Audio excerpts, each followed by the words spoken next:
de percibir unos $400.000 anuales en el entrenamiento policial entre el 2004 y el 2006. Quedó excluida, y eso es mucho más importante, entre el 2005 y el 2006 de los beneficios de un fondo de $40 millones. O sea, no son cifras pequeñas para Costa Rica. El país quedó expuesto, excluido del sistema, simple y llanamente por querer defender la integridad de una idea, de un principio, el espíritu de Roma. ¿El monto es $400.000 o $40 millones? Entonces, el primero son $400.000 anuales en entrenamiento de tipo policial. Y luego, Costa Rica quedó excluido de un fondo común administrado para toda Centroamérica de $40 millones anuales que Estados Unidos había creado para la implementación del TLC. Entonces, vean digamos, de lo que estamos hablando. Y lo bonito para nosotros es que los cables Wikileaks tienen a documentar, evidenciar con lujo de detalle nombres de altos funcionarios que se prestaron para intentar de alguna manera favorecer los intereses de la superpotencia aquí en Costa Rica. Y una de ellas era una idea de la embajadora McLandey de obtener la firma del famoso acuerdo de no entrega sin pasar por la Asamblea Legislativa.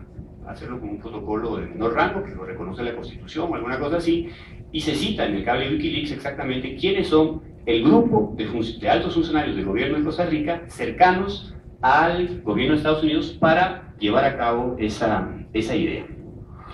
Entonces, ¿qué pasó con todo eso? Bueno, estas sanciones se dieron durante más de 3 años hasta que el presidente Bush le otorgó finalmente una excepción al país, porque los mismos norteamericanos a partir de mediados del 2005 se dan cuenta que esa política es un verdadero desastre, sobre todo en América Latina. Es decir, el de resquebrajar los sistemas muy débiles de seguridad, argumentando que si ustedes no nos firman ese pequeño acuerdo, les suspendemos la ayuda económica en materia militar y policial, o sea, explica posiblemente el gran avance que se ha dado por parte del narcotráfico y de otras bandas criminales en esos años en América Latina.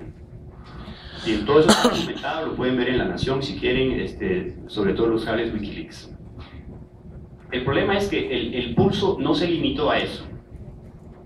Como Estados Unidos se oponía a la Corte Penal Internacional, la Unión Europea agarró la Corte Penal Internacional como su caballo de batalla, y entonces cuando se abren las negociaciones de bloque a bloque, Centroamérica, Unión Europea para el Tratado de Libre Asociación, que es otro TLC, no nos vendamos la mirada, la exigencia europea es vaya a negociar, pero tienen que ponerse todos los estados al día con el tema de la CPI, y ahí empiezan los problemas para los europeos. Hay una gran renuencia de los países centroamericanos. Uno, en cuanto a la CPI como tal, ni El Salvador, ni Nicaragua, ni Guatemala en el 2005 son partes de la CPI. Los dos primeros siguen sin serlo.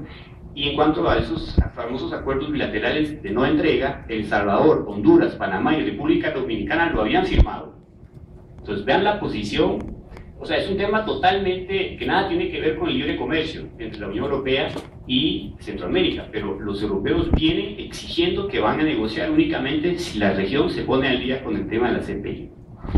En el caso de El Salvador, Honduras y Panamá ratificaron ese acuerdo. Son 3 de los 4 que lo han hecho en América Latina. Hay que añadir Guyana, y adicionalmente Colombia y Antigua y Barbuda son partes de ABIs usando la famosa opción alternativa, que es sin pasar por el Congreso colombiano, sin pasar por el Congreso de Antigua y Barbuda. Entonces, lo que les quiero demostrar es que hay un pulso político totalmente ajeno a lo que tiene que ver con, digamos, el libre comercio entre dos bloques, un bloque grande como la Unión Europea y un bloque pequeño como Centroamérica. Adicionalmente a eso, ustedes saben que la Corte Penal Internacional es competente para juzgar a responsables de tres cosas: crímenes de lesa humanidad, genocidio y crímenes de guerra. Añade el tema de la agresión pero la agresión queda un poquito en veremos porque nadie define qué es lo que hay que entender por agresión y se deja a la conferencia de Estados partes la posibilidad de ir definiendo poco a poco el tema de la agresión. ¿Por qué les hablo de la agresión? Porque aquí en Costa Rica, recientemente, se aprobó un decreto ejecutivo para justificar algo que no tiene precedente en América Latina, que es bordear una frontera con una, ni siquiera le dicen ruta, le dicen ahora trocha, porque eso no tiene, o sea, no tienen precedente. Y el decreto ejecutivo para justificar la emergencia habla de una agresión y de una invasión nicaragüense. Nosotros en Derecho Internacional Público somos un poquito más cautos. Lo que pasó en octubre del 2010 fue posiblemente una ocupación ilegal del territorio costarricense, no hay duda de eso. Fue una incursión armada, pero jamás se puede asemejar esa situación a una agresión o una invasión. Cuando habla de agresión o invasión se refiere a un movimiento militar de un Estado tendiente a acaparar y extender su zona de influencia en un territorio que no es de él. Eso nunca pasó en Isla Calero. Lo que pasó fueron 15 o 20 soldados nicaragüenses que estuvieron, no se sabe si fueron 2, 3, 4 meses, sin que nadie les dijera que ahí no tenían que estar, salvo cuando la prensa empezó a tomar el caso, y entonces ahí sí reaccionaron las autoridades. Es algo nunca visto. El problema es que, y por eso les hablo del tema de la agresión, que la agresión, o sea, es el máximo crimen en derecho internacional entre estados, y evidentemente que ni de ninguna manera califica lo sucedido en Calero con una invasión o una agresión por parte de Nicaragua. Bien, dicho eso, en las conclusiones podemos decir varias cosas. Primero, hay unas que son muy halagadoras y otras no muy halagadoras. Aquí hay una bandera de Estados Unidos y dicen que las banderas de Estados Unidos se mueven cuando uno habla un poco mal de Estados Unidos. Bien, entonces, halagadoras es que un pequeño país como Costa Rica logró mantener una posición firme sin dejarse llevar por las presiones políticas y diplomáticas al más alto nivel ejercidas por la potencia en esos años. Los mismos norteamericanos reconocieron los efectos desastrosos en América Latina del ASPA a partir de marzo del 2005 y luego se moderaron un poquito a partir de marzo del 2005 con una abstención muy notable en el Consejo de Seguridad, cuando el Consejo de Seguridad dice vamos a investigar Darfur y se lo vamos a pasar a la CPI, en vez de oponerse, Estados Unidos se abstiene. Y eso, en términos diplomáticos, es un cambio de actitud del gobierno de Estados Unidos tendiente a reconocer la importancia de la CPI, siempre y cuando hablemos de países donde ellos no tienen ningún nacional involucrado en actos de violencia. Hay una ley que suspende los efectos de la ley ASPA en octubre del 2006 ante el mismo reconocimiento del desastre ocasionado por la misma Condoleezza Rice en marzo del 2006. Y ahí sí, todos esperábamos mucho del señor Obama, muchísimo, de Guantánamo, del tema de la CPI, pues nos queda debiendo este señor porque Guantánamo sigue operando, y con el tema de la CPI, pues seguimos viendo una negativa por parte de Estados Unidos de entrar en el sistema CPI, lo cual no es novedoso, y ahí yo quiero tal vez hacer una pequeña digresión.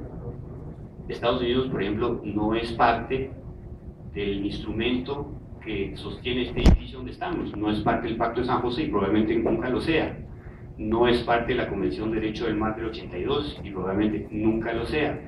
Para las potencias, sobre todo una potencia que se supone o se siente ser la única, el derecho internacional muchas veces es visto como una limitante a su poderío. En cambio, para los países pequeños y los países medianos, el derecho internacional es leído y percibido como una garantía de su propia existencia. Entonces, probablemente, y ahí tal vez me voy a atrever a decir algo que no les va a gustar, probablemente si Costa Rica tuviese el poderío militar, económico y comercial de Estados Unidos, actuaría exactamente de la misma manera, porque simplemente vería en esas reglas de carácter universal una limitante al ejercicio de su poderío a nivel planetario.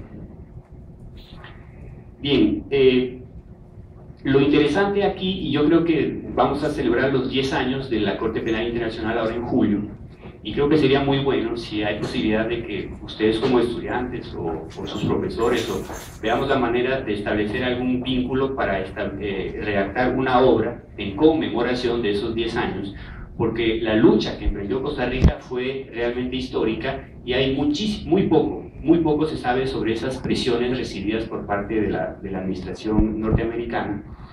Repito, una arremetida sin precedente en la historia del derecho internacional público contra lo que ellos mismos denominaron el espíritu de Roma, mediante presiones diplomáticas y menos diplomáticas, uso de medidas de retorsión, represalias económicas, y todo ello tenemos el lujo de contar con una evidencia probatoria que son los cables Wikileaks.